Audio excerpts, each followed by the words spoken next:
Nginibingelele, nginamukele ekhaya lamaphupho. Namhlanje sizokhuluma ngokuhlukile obekuwumbuzo obuzwe kuma-comment. Sizokhuluma ngekhandlela elimnyama. Namuhla sichaza lona kabanzi. Ngaphambi kokuba ngiqhubeke ngilichaze, bengicela ukuthi-ke ushaye u-subscribe, usi-follow-we, usilandele naku-TikTok. Usi-inbox-e ku-TikTok ucele inamba. Ake ngilichaze-ke ikhandlela elimnyama. Leli khandlela-ke kuthiwa liyasebenza ukuguqula okuhle kube ngokubi. Lokho-ke siyaye sikubize ngobuthakathi, kuthiwa ukuthakatha. Kanti-ke nabelaphi bayalisebenzisa ukucupha nokubethela.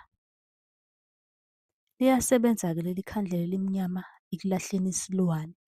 Mawukuthi-ke mhlampe kulahlwa isilwane liye lisebenziswe nalo.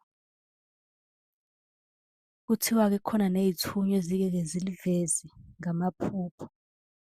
Kodwa obokwazi ukuthi malivela ephusheni lelo khandlela elimnyama, lelo dlozi lelo lidinga ukugezwa.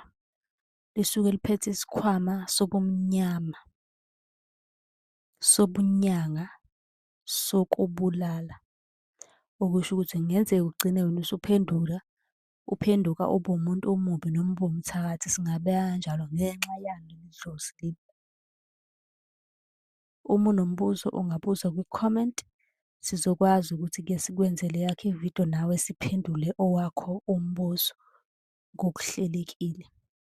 Uyakwazi ukusi-inbox-a ku-TikTok ucele inamba ka-WhatsApp.